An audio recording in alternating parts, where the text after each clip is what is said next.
You never really think something like that will happen to you, right? You hear those stories about people cheating on their spouses, tearing families apart, causing all kinds of chaos. But you always think that's something that happens to other people, not to me, not to Ethan, the guy who works his ass off in a corporate job just trying to provide for his family. That wasn't supposed to be my reality. I married Clara, the fitness fanatic, the woman who looked like she'd been chiseled out of marble, yet still had this soft, caring side to her. She was the kind of mom who loved our two kids, Mason and Lily, with all her heart. Sure, things weren't perfect, but I thought we were doing okay. Or at least I did. Clara? Yeah, she was a fitness instructor, one of those women who was always in skin-tight yoga pants, spending hours at the gym, making you feel guilty for even thinking about indulging in that extra slice of pizza. Meanwhile, I was just your average office guy stuck behind a desk, working for a company that didn't give a damn about me or anyone else, as long as the numbers looked good at the end of the month. But then things started to shift. Clara started talking more and more about how exhausted she was. She'd come home, collapse on the couch, and complain about feeling drained all the time. At first, I didn't think much of it. She was always pushing herself, bouncing from one training session to the next. It made sense that she'd be tired, but then her complaints started to feel different. She wasn't just tired anymore. She was sick. So, of course, she went to the doctor. I wasn't expecting anything major, but then I got that call. Clara's voice on the phone sounded strange, almost panicked. "We need to talk when I get home," she said, leaving me hanging and my stomach in knots. I had no idea what was coming. When she finally walked through the door, the first words out of her mouth hit me like a punch to the gut. "I have an STD." Just like that. No warning, no easing into it, nothing. My mind went completely blank. All I could manage was, "What?" She explained that the doctor had run some tests, and that's what they'd found. Now, most guys probably would have lost it at that point, yelled, accused, thrown a fit. But not me. I stood there, frozen, trying to process the blow. My wife had an STD. The doctor told me I needed to get tested, too, just to be safe. Guess what? My results came back positive as well. That one piece of news completely shattered what was left of our marriage. The trust? Gone. The foundation we'd built? Destroyed. And Clara? She didn't even flinch. Instead, she immediately turned it all around on me.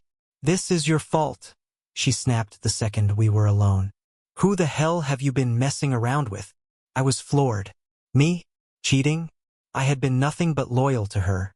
And here she was, pointing the finger at me like I was the one who had been unfaithful. I could feel the anger bubbling up, but I kept my cool. "Clara, are you seriously accusing me of cheating? I haven't been with anyone but you. How can you even say that?" But she didn't stop. Clara could be relentless when she wanted to be, and that night she was on a rampage. She threw everything I'd done over the past 6 months back in my face. How I didn't pay enough attention to her. How I worked too much. How I didn't support her gym goals enough. It was like she was blaming me for everything. But in the middle of her rant, something hit me.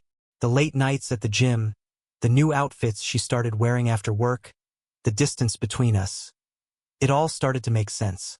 This wasn't my fault. Clara was hiding something, and it wasn't just about her workout routine. I kept my cool on the outside, but in my head, everything started falling into place. I wasn't blind. I knew the signs. I had just been too caught up in work and the kids to see what was happening right in front of me. And then there was Grace, Clara's best friend. Grace was practically living with us, always around, but lately, I'd started noticing something odd. Clara and Grace would have these secretive conversations, disappearing into another room, leaving me sitting there like a fool with the kids. It started to bug me. What were they talking about that was so private? I couldn't shake the feeling that something wasn't right. It wasn't just Clara's sudden paranoia about me cheating. It was how distant she had become over the past few months. Always an excuse for why she needed to be at the gym, a client needing extra help, a friend in crisis. But I kept pushing through. We had kids to take care of after all, Mason, 10, and Lily, 7. Sweet kids, but sharp as hell. They could sense the tension. Lily, especially, would look up at me with those big, innocent eyes and ask why mommy and daddy were always fighting. And that broke me. All I could do was sit with Mason or Lily, read them a story, help with homework, just doing my best to act like everything was fine. But it wasn't. I knew it, and deep down, Clara knew it too. So here we were, two people barely speaking, stuck under the same roof, both pretending things were okay when it was clear our marriage was crumbling. I could feel the cracks widening with each passing day, but Clara? She wasn't about to own up to anything. No, she was the victim in this mess. She was the one who had been wronged, the one who needed me to confess to something I hadn't done. But the truth was, I wasn't the one hiding something, she was, and I was determined to figure out what it was. Doubt started creeping in, especially after the whole STD fiasco. Clara became more defensive, more secretive. The woman who used to leave her phone lying around was now practically glued to her side. She'd always be texting, flipping her screen down every time I came near. One night, I caught her texting and, like clockwork, she brushed it off with a fake smile, acting like it was no big deal. "What? You think I'm hiding something?" she said, almost mocking me. Then there was the gym. Clara had always been into fitness, but now, it was like the gym had become her second home, hell, maybe even her first. She was always there. Weekends, late nights, way more than she ever used to. It was like she was doing everything she could to avoid being home with me and the kids. And it wasn't subtle. One Saturday morning, I decided to test the waters. I casually mentioned that I wanted to start working out more, get back in shape. For just a split second, I saw her eyes widen, before she quickly flashed me that fake, overly supportive smile. "Oh, that's great, Ethan. But maybe not today. I've got a packed schedule with clients. It'll be tough to fit you in." We were married, for crying out loud. I didn't need to be fit into her schedule. The excuses kept piling up. Every time I suggested going with her, there was always a reason. A client needed extra attention, the gym was too crowded, or she just didn't want to be distracted. Distracted by me. I wasn't an idiot. No one spends that much time at the gym unless they're avoiding something or someone. And in Clara's case, I knew exactly what was going on. That's when it hit me. I couldn't keep pretending to be ignorant. I needed answers. If Clara wasn't going to give them to me, I'd get them myself. Hiring a private investigator wasn't something I took lightly. But by that point, I was done playing games. I needed the truth and I needed proof. So I called Dylan. He came highly recommended from a friend of a friend, and he specialized in this kind of thing. I didn't hesitate. Dylan wasted no time. 2 weeks later, he handed me everything I needed. I'll never forget the day he gave me that manila envelope, thick with evidence. My stomach sank as I opened it, already knowing what was inside. I wasn't ready to see it, but I couldn't look away. Inside were photos, Polaroids of Clara meeting up with her fitness trainer, James. I'd heard her mention him before, always in that offhand way, like she was trying to downplay it. "Oh, James suggested I try this new routine." But now I was staring at pictures of my wife meeting James in parking lots, exchanging long, meaningful looks, even sneaking a kiss before driving off together. The videos were worse. Grainy footage of them leaving the gym together, their bodies a little too close for just a trainer-client relationship. I felt a rush of emotions. Rage, betrayal, numbness. But I didn't let it show. Part of me wanted to scream, confront her, throw things. But another part of me, the colder, more calculating part, knew this wasn't the time for an emotional outburst. Now was the time to plan. Over the next few days, I watched her every move. Clara kept her phone glued to her side, always on silent. I noticed how she'd started wearing new workout clothes. Flashy, tight, the kind that practically screamed, "Look at me." She'd come home late, always sweaty, but not from any workout I recognized. I could tell something was off. It was all starting to add up. I started piecing it together like some detective on a crime show. The new lingerie in her drawer, the stuff she used to wear for me. I knew who that was for. The long, drawn-out training sessions that always seemed to stretch for hours. And then there was Grace, her best friend, the perfect alibi. Clara would often say she was out with Grace, grabbing coffee, having girl time. But I wasn't stupid. Grace was just the cover. The more I thought about it, the more I realized how often Clara had used her as an excuse. Meanwhile, Grace, bless her clueless soul, had no idea she was being used just like me. It was all too much to ignore. Every time Clara left the house, every time she disappeared for another workout, it was getting harder and harder to pretend I didn't know what was really going on. She looked at her phone with that sneaky little smile, and it only made the fire inside me burn hotter. My mind started replaying every suspicious moment, every lie she'd told, every time she'd brushed off my concerns. The more I thought about it, the more things started to stand out. Her mood swings. One minute she was all smiles, and the next, she was snapping at me over the smallest things. It was like she was constantly on edge, waiting for something to blow up. Maybe she was scared I'd figure it out. Maybe she was just waiting for the other shoe to drop. But whatever it was, I wasn't going to give her the satisfaction of an easy confrontation.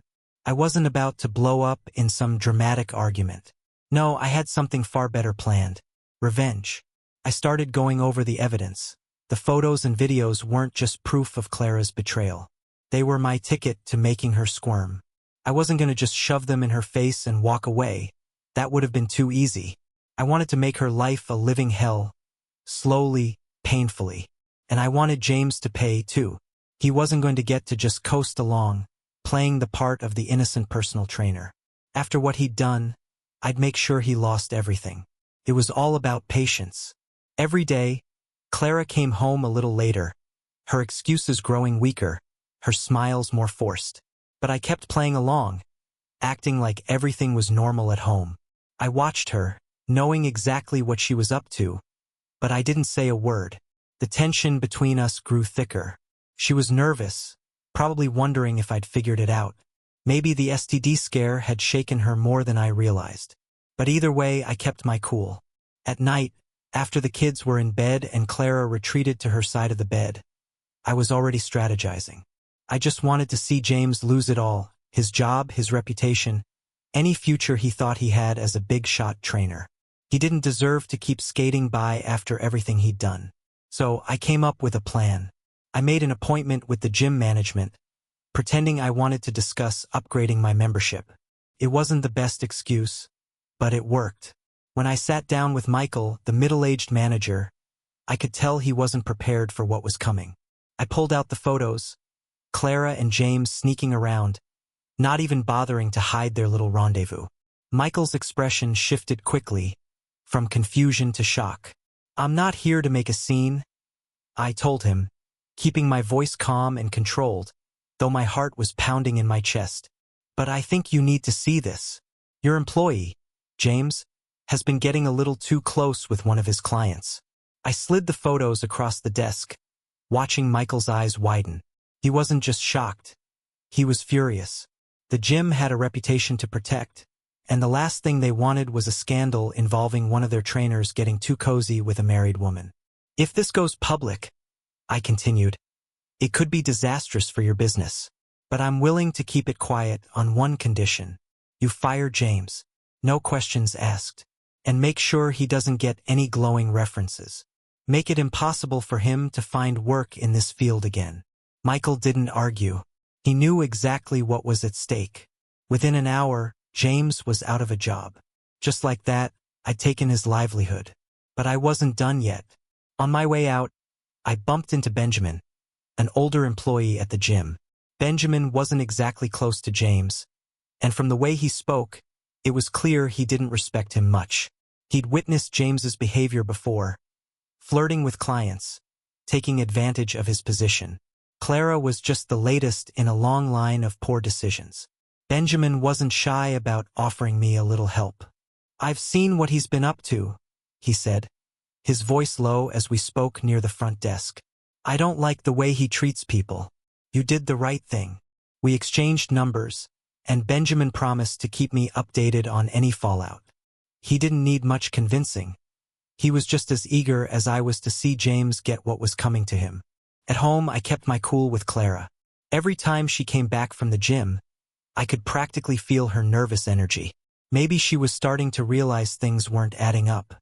Maybe James was starting to feel the heat from his sudden unemployment. Or maybe it was just the weight of her guilt catching up with her. Whatever it was, I could see the tension building, and I was loving every minute of it. I started dropping little hints to mess with her head. I'd casually mention how busy James must be with all his clients. I could see Clara flinch, her smile faltering. She didn't know it yet, but I knew everything. And that uncertainty? It was eating her alive. One evening at dinner, I casually brought up, "Hey, I heard Aaron fired one of their trainers. Tough break." I watched as Clara's eyes flickered with panic for just a split second before she quickly recovered. "Oh yeah," she said, forcing a smile. "I think I heard something about that. But I didn't really know him." Liar. Right then, I could feel the power shift in the room. She was slipping and she knew it. But I wasn't going to let her off the hook that easily. I let her stew a little longer. The more time passed, the more uneasy Clara became. Her affair was unraveling, and she had no idea I was the one slowly dismantling everything. She still thought she was in control, that she could keep playing me like I had no clue. But that wasn't the case. I wasn't going to make a scene just yet. I was building something much more satisfying. I had more cards to play, and I wasn't going to waste any of them. By the time I was done, Clara wouldn't even recognize the life she thought she had. This wasn't just about getting back at her. It was about making sure she understood, deep in her gut, that she'd made a huge mistake by underestimating me. And I was just getting started. I'd already taken down James's career, and Clara was next. She didn't even realize how close she was to losing everything. But I wasn't finished. Not by a long shot. There was one last thing I had to do, and it was going to hit her where it hurt the most. Personal. That's where Grace came in. Grace had always been around. Clara's best friend since college. Popping in for drinks, dinners, gossiping about whatever drama they were both caught up in. At first, I didn't think much of her. We got along fine. But after everything with Clara came out, I started paying attention to the little details. The way Grace would glance at me a second too long. How her laugh always seemed to linger a little too eagerly when I cracked a joke. Maybe I was imagining things. Or maybe not. But there was no denying it. She was into me. Once I noticed that, things started falling into place. At first, I didn't plan on it. It was just a thought. A dark little fantasy about getting back at Clara by sleeping with her best friend. But the more I thought about it, the more I realized it made sense. If I could sleep with Grace, if I could show Clara that her betrayal wasn't one-sided, that would destroy her. She'd lose both her husband and her best friend. And the best part? She wouldn't even see it coming. The opportunity presented itself one Friday evening. Clara was at the gym again, probably meeting up with James, though who knows how much help he'd be now that he was out of a job. Grace came over for a casual visit, a glass of wine, some idle chatter. As soon as she walked in, I felt the atmosphere shift. She was different tonight. I kept it casual, played it cool. We sat on the couch with a bottle of wine between us, talking about nothing in particular. But there was something about her that felt off, or maybe on. Her body language was different, playful. Maybe it was the wine, or maybe she was just letting her guard down. Either way, I could feel it. Her laughter came too easily, and when she touched my arm, her hand lingered longer than necessary. I started testing the waters. Small compliments here and there, nothing too overt, just to see how she'd respond. But she never pushed back. Every compliment, every flirtatious remark, she took it in stride, smiling and blushing like it was nothing. It was too easy, too simple. At one point, she even said that Clara was lucky to have me. That's when I knew. I leaned in a little closer, lowering my voice, keeping it low and intimate. "Lucky," I said with a smirk. "I don't know about that. Sometimes I wonder if she even notices I'm still around." Grace's eyes locked on mine, and for a moment, the whole room seemed to go silent. There was something unspoken between us, a kind of unacknowledged understanding. She bit her lip, unsure of what to say, but her eyes told me everything I needed to know. She was curious, interested. I slid a little closer on the couch, my knee brushing hers. She didn't pull away. "You know," I said softly, "sometimes it's nice to talk to someone who actually sees me." Her breath caught in her throat, and she shifted in her seat, flustered but still leaning in. I could feel the tension building between us, unspoken but palpable. Without thinking, or maybe more honestly, knowing exactly what I was doing, I reached out and tucked a strand of hair behind her ear, my fingers grazing her skin lightly. Grace froze for a second, her eyes widening, but she didn't pull away. "You're beautiful," I murmured, leaning in closer. Her lips parted, her breath shallow. In that instant, I knew she was on the same page. She wanted it just as much as I did. It was all on her now. She could pull away, laugh it off, act like this wasn't happening. Or she could lean in and let it happen. And she did. Before I even knew what was going on, her lips were on mine. Tentative at first, but as the moments passed, her kiss became more confident, more urgent. I kissed her back, feeling a strange sense of satisfaction. It wasn't just about what was happening in the moment. It was about knowing how much this was going to hurt Clara, how much it was going to destroy her when she found out. It didn't take long for things to escalate. One thing led to another, and before I knew it, we were tangled up, caught up in the heat of the moment. But it wasn't about love. It wasn't even about lust, really. This was about something deeper. Revenge. Pure, sweet, and satisfying revenge. And for the first time in months, it felt good. Afterward, there was silence. We both lay there, taking it all in. Grace looked dazed, maybe even regretting what had just happened. But I felt no guilt. This was part of the plan. To her, maybe it was a mistake, a one-time thing she'd want to forget. But for me, it was nothing but calculated. Another way to get back at Clara. I watched her struggle to pull herself together as she dressed, fumbling with her blouse like she couldn't wait to get out of there. There was a flicker of guilt on her face. Embarrassment, maybe, but I didn't say a word to make her feel better. I didn't need to. I'd gotten what I wanted, and that was enough for me. As she reached the door, she paused. Her voice was quiet, unsure. "This stays between us, right?" I gave her the smile I'd been practicing for weeks, the one that was all charm and cold calculation. "Of course. Our little secret." She nodded, but I could see the doubt in her eyes. Deep down, she probably knew better than anyone that secrets like this don't stay hidden for long.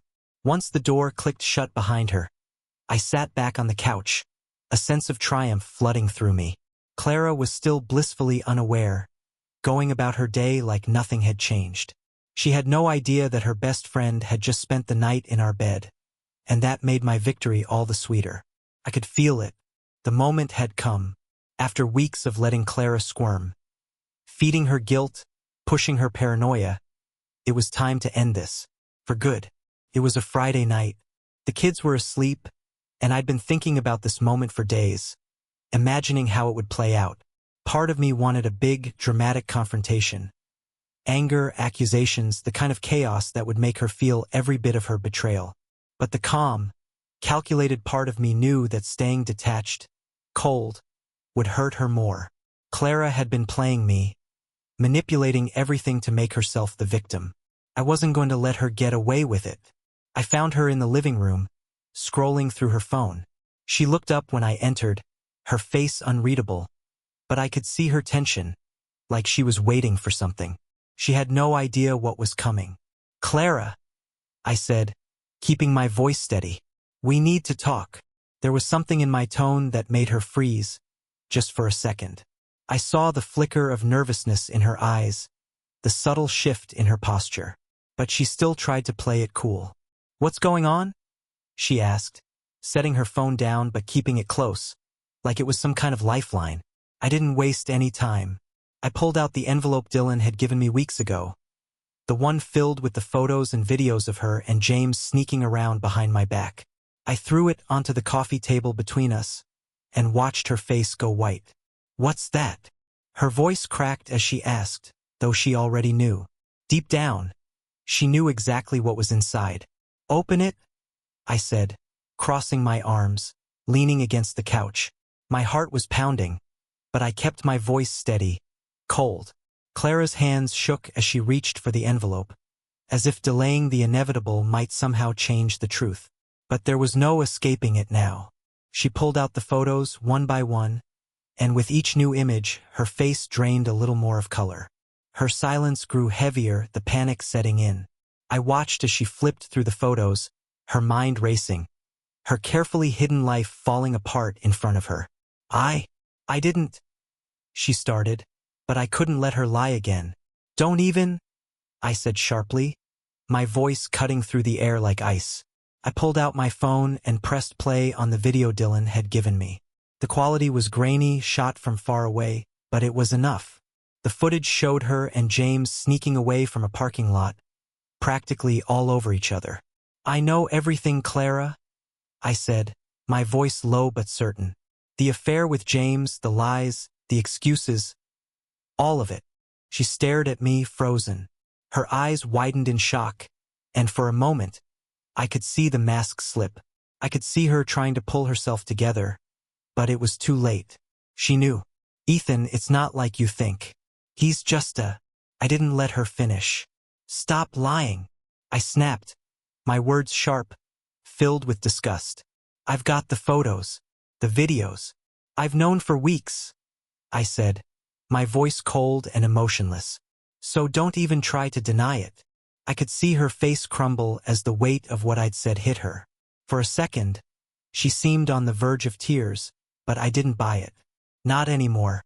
Ethan, please, she whispered, her voice barely above a breath. I didn't mean for it to happen. It was just a mistake. I was lonely, and you've been so distant, so focused on work. The same old story, the same tired excuses. She was trying to twist this around and make it my fault somehow, make herself the victim. My blood started to boil. She thought she could manipulate me, but I was done with her games. You're not the victim here, I said, my voice low, dangerous. You made your choice. You betrayed me, and now you have to live with it. Her face crumpled, and I could almost see the moment where everything she thought she knew about our life together shattered. The reality of what she'd done was finally sinking in. But there was no sympathy left in me. Not for her. Not for what she'd done. Now I had to watch her face the consequences. And I would make sure she knew every step of the way that I was the one who had orchestrated her downfall. I couldn't hold it in anymore. Don't you dare. I shot back, my voice dangerously low. Don't even try to put this on me. You're the one who cheated. You're the one who lied. Don't act like I'm the one who made you go out there and sleep with him. Clara's tears began to flow, but I felt nothing. Not anymore. I'd seen this act too many times, her fake tears, her manipulation. I wasn't falling for it. I'm done, I said, my voice steady and final. I'm filing for divorce, and I'm going for full custody of the kids. Her sobs escalated into panic. Please no, Ethan. Please, we can fix this. Think about Mason and Lily. They need both of us. I am thinking about them, I replied, my patience running out. That's why I'm making sure they don't grow up in a house with a mother who cheats. Clara crumpled onto the couch, her face buried in her hands as she sobbed uncontrollably. For a moment, I felt a small twinge of satisfaction, but it wasn't enough. Not yet. Just as I was about to walk away, the door creaked open, and Grace stepped inside. I hadn't expected her tonight, but her timing couldn't have been more perfect. This was about to get a whole lot worse. Clara looked up through her tears and saw Grace standing there. Grace, please. Tell him, she begged. Tell him it was a mistake. Tell him it wasn't what it seemed. But Grace's face was as pale as death. She walked toward us slowly, her hands trembling, her gaze darting from Clara to me, the weight of guilt hanging in the air. Clara, she whispered, her voice full of hesitation. I need to tell you something. I watched Grace struggle, her eyes flickering between us, trying to find the right words, the right way to break it to Clara without completely shattering her. It was almost painful to watch. What is it? Clara asked, her voice thick with tears. Grace took a long, shaky breath, and finally, the words came out, as if she couldn't hold them in any longer. I have an STD, she said. The words landed like a slap, and for a moment, everything froze. What? Clara whispered, Her voice was barely audible, but it carried the weight of 1,000 accusations. It wasn't from anyone I've been seeing, Grace continued, her voice breaking. It was from Ethan. Clara's face twisted in disbelief. Horror. Rage. Her entire body went stiff. You what? The words barely left her lips, but they cut through the air with the force of 1,000 knives. Grace couldn't stop herself now. The floodgates had opened, and the guilt poured out in torrents. I'm sorry, she whispered, the words thick with regret. We slept together. It was only once, but it happened. For a moment, I thought Clara might completely lose it, yell, scream, break something, but she didn't. Instead, she just sat there, shaking, her mind racing to process the enormity of it all. The betrayal from her best friend, the realization of everything I had done. And that was it. Clara had nothing left. The affair with James paled in comparison to this. The man she had cheated on, the man she thought she had control over, had slept with her best friend. And there was no coming back from that. I turned to leave. My chest was tight, but it wasn't from sorrow. There was a strange sense of liberation now that the truth had been laid bare. I didn't need to say anything else. The damage was done. Clara's world had just come crashing down. The last thing I heard as I walked out was her broken sobs, the sound of everything she'd built shattering into pieces. And for the first time in months, I felt free. The difference now was that everything I was doing for myself. With Clara out of the picture, I threw myself into my business with a passion I hadn't felt in years. I found a small office downtown, signed a lease, and started making calls. At first, things moved slowly, just a few small contracts here and there, nothing big. But soon, word spread. People started seeing what I had to offer, and the momentum began to build. I'll never forget the first major client I landed. It was a healthcare company looking to completely revamp their IT systems. A massive project, far bigger than anything I'd ever taken on by myself. But I didn't hesitate. I dove in head first.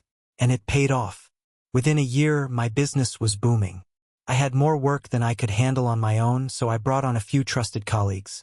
People who knew me, who believed in what I was building. They wanted to work for someone who wasn't just another corporate drone. Someone who valued their skills and opinions. We worked hard, sure, but it was on my terms. I was the one making the calls, and it felt incredible. Every new contract, every successful project was proof that I didn't need Clara. That I never needed her holding me back. I was free. As my business grew, so did my confidence. I wasn't just some guy trying to get through the day anymore. I was succeeding. I was building something real, something that was mine. And with that success came peace. A kind of peace I hadn't felt in a long time. No more games. No more manipulation. Just me, my business, and my kids. That was all that mattered now. Meanwhile, Clara's world was falling apart. Word about the affair spread, as it always does. At first, it was just whispers, talking behind her back at the gym, among her so-called friends. But soon, people started pulling away. At first, Clara didn't see it. She didn't realize how quickly everything was unraveling. But I could see it. I could see the cracks in her world spreading, the slow collapse of everything she had tried to build. And I watched from a distance, feeling nothing but the quiet satisfaction of knowing I had orchestrated every bit of it. She had made her choices, and now she had to face the consequences. It was subtle at first, just little things. Invitations to social events started to dry up. Clara didn't seem to notice at first, but over time, it became impossible for her to ignore. Her so-called friends, the ones who had once been her support system, began to disappear one by one. The gym, the place where she had spent so many hours with James, had become a place of shame. Her reputation, once solid, was crumbling faster than she could try to put up defenses. She tried to keep up appearances, but I could see it was eating her alive. The woman who once dominated every room with her confidence was now a shadow of herself. She was lonely, isolated, and worse. She knew it was her own doing. She had thrown away everything. Her family, her friends, her reputation. For a man who didn't even stick around. Word was James had moved on quickly, found a new job somewhere else. Probably to escape the mess he'd made. And Clara? She was left holding nothing but regret. When we communicated, usually about the kids, I could see how broken she was. The sharp, biting comments that used to come so easily were gone. She could barely look me in the eye anymore. But I wasn't interested in her guilt. She had made her choices, and now she had to live with them. Me? I was thriving.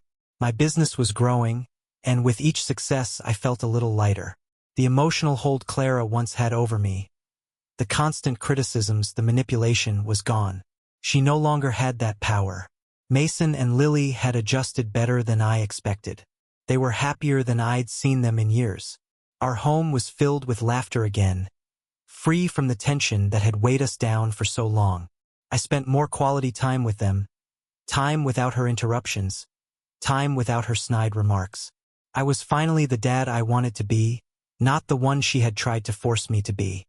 I thought about how things had played out, how Clara's life had unraveled, while mine had taken off.